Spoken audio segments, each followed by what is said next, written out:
जय हिंद, वंदे मातरम। स्वागत है आप सभी साथियों का गेंजेट लर्निंग गुरुजी प्लेटफॉर्म में।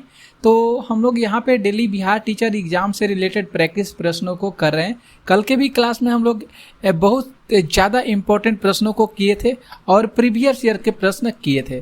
तो कल की अगर आप लोग प्रैक्टिस सेट नहीं देख पाए हैं वन, तो आप लोग उसको जरूर देखिएगा। उसका लिंक डिस्क्रिप्शन में दिया गया है या प्ले लिस्ट में जाकर आप उस वीडियो को देख सकते हैं। तो 10 मिनट की हमारी क्लास होती है और 10 मिनट में हम लोग 25 प्रश्न करते हैं डेली। ठीक है, तो आइए स्टार्ट करते हैं। प्रश्न पहला, यहाँ पे आप फर्स्ट प्रश्न को देख सकते हैं। फर्स्ट प्रश्न कर है कि असम में अंग्रेजों की कर नीतियों के खिलाफ किस वर्ष में पाथुरा घाट किसान विद्रोह हुआ था? किस वर्ष में पाथुरा घाट किसान विद्रोह हुआ था? तो यहाँ पे ऑप्शन हम लोग सी ऑप्शन को ठीक करेंगे। 1894 में। कब हुआ था? तो 1894 में पाथुरा घाट किसान विद्रोह हुआ था। ओके, समझ में आ गया। अगर आप लोग इस क्लास की पीडीएफ लेना चाहते हैं तो डिस्क्रिप्शन में टेलीग्राम चैनल का लिंक दिया गया है। आप लोग टेलीग्राम चैनल को ज्वाइन कीजिए। वहाँ पे जो क्लासें हो रही है वहाँ पे उस क्लास की पीडीएफ उपलब्ध कराई जा रही है। ठीक है, आगे देखेंगे प्रश्न 2 पे। 2 नंबर जो प्रश्न कर है कि स्टेट ड्राइव पुस्तक के लेखक कौन है? स्टेट ड्राइव पुस्तक के लेखक कौन है? तो सुनील गावस्कर का नाम आता है। ऑप्शन बी जो है यहाँ पे राइट होगा। सुनील गावस्कर जो है स्टेट ड्राइव पुस्तक के लेखक हैं, या कह सकते हैं इस पुस्तक के विमोचन किसने किया है? तो सुनील गावस्कर ने किया है। प्रश्न बढ़ेंगे तीसरे नंबर पे। यहाँ पे जो तीसरा नंबर प्रश्न कर रहा है कि वर्ल्ड वाइल्ड लाइफ फंड इसका प्रतीक जो है कौन सा जानवर है? सुंदर सा प्रश्न है, बहुत ज़्यादा इंपॉर्टेंट भी है। तो जाइंट पांडा, यहाँ पे बी ऑप्शन को हम लोग टिक करेंगे। जाइंट पांडा जो हो जाएगा ये WWF का प्रतीक के रूप में जानवर माना जाता है। WWF का फुल फॉर्म क्या होगा? तो वर्ल्ड वाइल्ड लाइफ फंड। ठीक है, इसे जरूर ध्यान में रखिएगा। प्रश्न बढ़ेंगे 4 पे। यहाँ पे जो चौथा नंबर प्रश्नों को देख सकते हैं, कह रहे हैं कि धौलाधार श्रृंखला जो है कौन सी हिमालय श्रेणी का हिस्सा है? धौलाधार जो श्रृंखला है ये कौन सी हिमालय श्रेणी का एक हिस्सा है? तो हम लोग यहाँ पे लघु हिमालय सही करेंगे। यहाँ पे ए ऑप्शन सही होगा। ठीक है, तो दोस्तों आप लोग इस वीडियो को शेयर कीजिएगा कि यहाँ पे 10 मिनट में 25 प्रश्न हम लोग डेली करते हैं। जो क्लासें होती है उस क्लास में हम 25 प्रश्न करते हैं। 10 मिनट 25 प्रश्न है, बहुत ज़्यादा इंपॉर्टेंट है। आगे देखेंगे प्रश्न 5 पे। व्हाट इज इनर्शिया की बात कर रहा है कि जड़त्व जो है ये क्या है? जड़त्व क्या है? सुंदर सा प्रश्न है, बहुत ज़्यादा इंपॉर्टेंट भी है। जड़त्व क्या है? तो वर्तमान स्थिति में होने वाले परिवर्तन का प्रतिरोध करने की प्रवृत्ति को जड़त्व कहा जाता है, या किसी शरीर को त्वरण प्रदान करने की प्रवृत्ति, किसी शरीर को विश्राम में लगाने की प्रवृत्ति और उसके वर्तमान अवस्था परिवर्तित करने की प्रवृत्ति। तो ए ऑप्शन यहाँ पे सही होगा। वर्तमान स्थिति में होने वाले परिवर्तन का प्रतिरोध करने की प्रवृत्ति वही जड़त्व कहलाता है, वही इनर्शिया कहलाता है। ठीक है, प्रश्न बढ़ेंगे हम लोग 6 नंबर पे। 6 नंबर जो प्रश्न है यहाँ पे, एक निम्नलिखित में से कौन सा दर्श पास कर सकते हैं? दर्श या कहिए या पास किए। भारत, चीन, म्यांमार के त्रिजंक्शन सीमा पर स्थित है। जो दर्श है ये भारत, चीन और म्यांमार के त्रिजंक्शन पर स्थित है, कौन सा है? तो दिम्पू याद कीजिएगा। यहाँ पे जो सी ऑप्शन हो रहा है ये सही हो रहा है, दिम्पू। ओके, प्रश्न बढ़ेंगे हम लोग अगले नंबर प्रश्न पे आएंगे 7 नंबर पे। 7 प्रश्न है कि अभ्यास स्लिनेक्स का 9वां संस्करण 7 मार्च 2022 को भारत और किस देश के बीच शुरू हुआ था? सुंदर सा प्रश्न है ये। तो श्रीलंका के बीच शुरू हुआ था। किसके बीच शुरू हुआ था? तो श्रीलंका के बीच जो है अभ्यास स्लिनेक्स जो है ये जो 9वां संस्करण था ये शुरू हुआ था 7 मार्च 2022 को। कौन कौन सा देश है? तो भारत हो जाएगा और श्रीलंका हो जाएगा। यहाँ पे प्रश्न 8 पे देखेंगे। प्रश्न 8 है कि संविधान के आर्टिकल मतलब अनुच्छेद 25 के अनुसार धर्म स्वातंत्र्य का अधिकार किसके अधीन नहीं है? धर्म जो स्वतंत्र है इसका अधिकार किसके अधीन नहीं है? तो डी ऑप्शन सही करेंगे, मानववाद के अधीन नहीं है। किसके अधीन नहीं है? तो मानववाद के अधीन नहीं है। डी ऑप्शन यहाँ पे राइट हो रहा है। यहाँ पे प्रश्न 9 है, यहाँ पे देख लीजिए, टाइप करने में मिस्टेक हो गया है तो विश्व होगा। विश्व ओजोन दिवस कब मनाया जाता है? तो विश्व ओजोन दिवस 16 सितंबर को मनाया जाता है। विश्व ओजोन दिवस कब मनाया जाता है? तो विश्व ओजोन दिवस 16 सितंबर को मनाया जाता है। प्रश्न बढ़ेंगे 10 पे।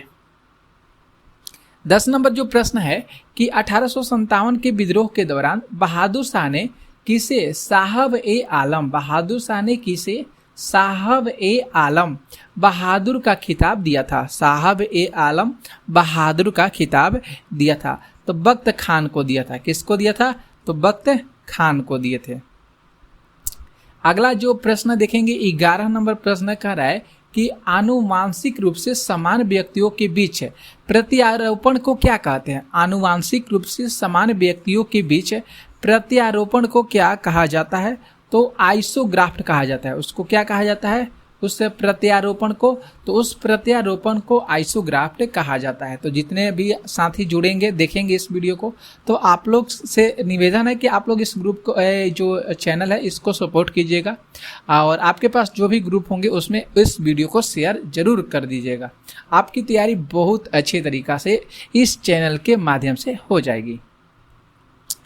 प्रश्न यहाँ पे 12 देखेंगे, कह रहे हैं कि निम्नलिखित पर विचार कीजिए। प्रकाश संश्लेषण, श्वसन, ज्वालामुखी क्रियाएं और जैव पदार्थ का अपक्षय। यहाँ पे कह रहे हैं कि कार्बन चक्र में कार्बन डाइऑक्साइड में जोड़ती है। इसमें से कौन सी जो क्रिया है पृथ्वी के कार्बन चक्र में कार्बन डाइऑक्साइड से जोड़ती है? तो यहाँ पे देखेंगे जो श्वसन हो जाएगा, इसके बाद ज्वालामुखी और जैव पदार्थों का अपक्षय। 2, 3, 4, यहाँ पे तीसरा कर लीजिएगा, यहाँ पे चौथा कर लीजिएगा। तो 2, 3, 4 ऑप्शन जहां भी दिखाई देगा ये सही हो जाएगा। हम लोग सी ऑप्शन को क्या करेंगे? यहाँ पे सही करेंगे। ठीक है, प्रश्न बढ़ेंगे आगे। अगला जो प्रश्न देखिए, कह रहा है कि वे वस्तुएं जिनकी कीमत डैश कीमत कहते हैं बढ़ने पर खपत बढ़ जाती है। मतलब वे वस्तुओं जिनकी कीमत बढ़ने पर खपत बढ़ जाती है, डैश की कीमत होती है। तो यहाँ पे ऑप्शन जो डी हो जाएगा, गिफिन वस्तुएं, ये बिल्कुल सही होगा। कौन सी वस्तुएं हो जाएगा?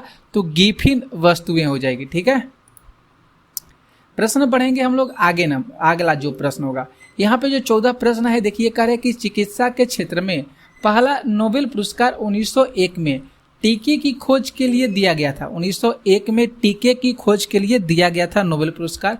तो डिप्थीरिया, यहाँ पे राइट आंसर कौन सा होगा दोस्तों? तो यहाँ पे राइट आंसर ए हो जाएगा, डिप्थीरिया हो जाएगा। 15 प्रश्न देखिए कह रहा है कि हाल ही में हिलाल ए पाकिस्तान पुरस्कार से किसे सम्मानित किया गया है? तो सम्मानित किया गया है बिल गेट्स को सम्मानित किया गया है। किसको सम्मानित किया गया है? तो बिल गेट्स को सम्मानित किया गया है। 16 प्रश्न है कि निम्न में से कौन सा लक्षद्वीप समूह का दक्षिणतम भाग है? लक्षद्वीप समूह का दक्षिणतम भाग इसमें से कौन सा है? तो मिनिकॉय हो जाएगा। मिनिकॉय जो है ये लक्षद्वीप समूह का दक्षिणतम भाग है। ठीक है, यहाँ पे डी ऑप्शन सही हो रहा है। 17 ध्यान से देखिएगा, प्रश्न बहुत ज़्यादा इंपॉर्टेंट है। भारत के संविधान के विचार कीजिए और इसमें से संबंधित जो कथन है उस पर ध्यान देना है। मूल अधिकार, मूल कर्तव्य, राज्य के नीति निर्देशक तत्व है। और यहाँ पे करें कि भारत सरकार द्वारा आरंभ किए गए राष्ट्रीय सामाजिक सहायता कार्यक्रम में भारत के संविधान के लिए उपयुक्त उपबंधों में से कौन सा पूरे हैं? यहाँ पे हमको देखना है, ध्यान से देखना है कौन सा ऑप्शन सही हो रहा है। ठीक है, तो यहाँ पे अगर हम लोग देखेंगे तो ऑप्शन जो हो रहा है यहाँ पे दोस्तों सही होगा, केवल बी ऑप्शन यहाँ पे सही हो रहा है। केवल तीसरा जो है राज्य के नीति निर्देशक तत्व जो भारत सरकार के आरंभ किए गए सामाजिक सहायता के लिए है, ये यहाँ पे ऑप्शन जो तीसरा है दोस्तों ये सही हो रहा है। ठीक है, तीसरा ऑप्शन यहाँ पे सही हो रहा है। आगे देखेंगे प्रश्न हम लोग बढ़ेंगे 18 पे। 18 प्रश्न है, निम्नलिखित में से कौन सा अधिक कार्य कर सकता है? अधिक कार्य कर सकता है कौन सा? तो एक चली हुई गोली जो है ये अधिक कार्य कर सकता है। प्रश्न बढ़ेंगे 19 नंबर पे। 19 प्रश्न है कि राष्ट्रीय कांग्रेस कार्यकारी समिति ने भारत छोड़ो नामक आंदोलन का अनुमोदन कहाँ पे किए थे? कहाँ पे? तो मुंबई में किए थे। कहाँ पे? तो मुंबई में किए थे। प्रश्न बढ़ेंगे 20 का है कि निम्नलिखित में से कौन सा अष्टक नियम के अपवाद को दर्शाता है? तो वह दर्शाता है बोरॉन। कौन दर्शाता है? बोरॉन जो है ये अष्टक नियम के अपवाद को इसमें से दर्शाता है। प्रश्न बढ़ेंगे 21 पे। 21 प्रश्न है कि मैग्नेटिक मेरिडियन क्या है? मैग्नेटिक मेरिडियन क्या है? तो ये जो है पृथ्वी के मैग्नेटिक उत्तर और मैग्नेटिक दक्षिण से गुजरने वाली क्षेत्र है। पृथ्वी के मैग्नेटिक उत्तर और मैग्नेटिक दक्षिण से गुजरने वाली क्षेत्र है मैग्नेटिक मेरिडियम। ठीक है। प्रश्न 21 है कि हाल ही में IIT रुड़की के द्वारा किसान मोबाइल ऐप किस राज्य में लॉन्च किया गया है? तो किस राज्य में लॉन्च किया गया है? तो गुजरात में लॉन्च किया गया। किस में? तो गुजरात में लॉन्च किया गया है। अगला प्रश्न देखिए, यहाँ पे जो 22 नंबर प्रश्न है, थोड़ा सा साथियों यहाँ पे रुक जाइए। देखिए यहाँ पे 21 नंबर 2 है, तो यहाँ पे ये 22 नंबर प्रश्न कर लीजिएगा, 22 हो जाएगा। यहाँ पे उत्तराखंड सही कीजिएगा, यहाँ पे C ऑप्शन होगा, D ऑप्शन नहीं होगा, गलत हो जाएगा। यहाँ पे जो किसान मोबाइल ऐप जो लॉन्च किया गया है उत्तराखंड में लॉन्च किया गया। ठीक है, 22 नंबर का।